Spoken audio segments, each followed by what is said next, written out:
Welcome to Tenorshare iCareFone channel. Before you rush to install iOS 27 beta, there's something you should check first. If your iPhone is already running low on storage, forcing the update could lead to a lot more than just a slow installation. We're talking about lag, boot loops, failed updates, or even getting stuck on the Apple logo screen.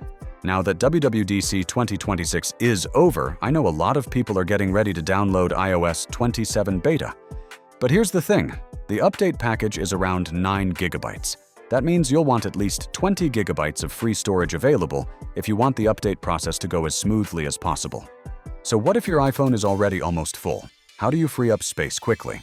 In most cases, the biggest storage hogs are app data, photos, and videos. But if you've got thousands or even tens of thousands of photos in your library, manually deleting them one by one is probably the last thing you want to do. That's where iCareFone can help. First, connect your iPhone to your computer and launch iCareFone. Once the software detects your device, click Manage.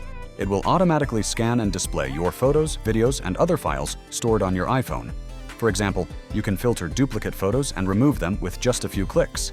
Compared to scrolling through your Photos app and manually selecting everything yourself, it can save a lot of time.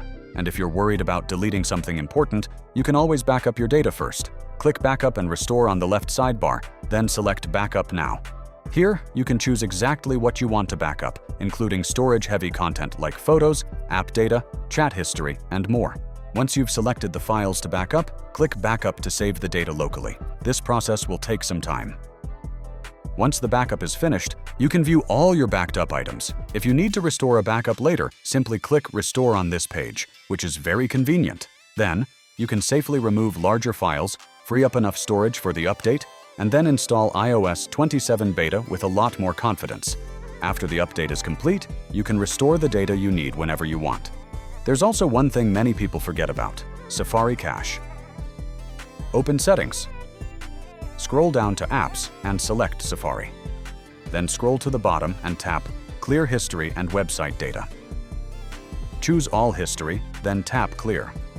After that, go back to iPhone storage and check again. You might be surprised by how much space was freed up. So, before installing iOS 27 beta, don't just look at the size of the update package itself. Make sure your iPhone actually has enough available storage to handle the entire installation process. That alone can save you from a lot of update-related headaches. Besides backup features, iCareFone can also help you manage photos, videos, files, and app data on your iPhone. It even lets you import and export files between your computer and iPhone, almost like giving your iPhone an external USB drive. I'll leave the download link in the description below if you'd like to check it out. Thanks for watching, and I'll see you in the next one.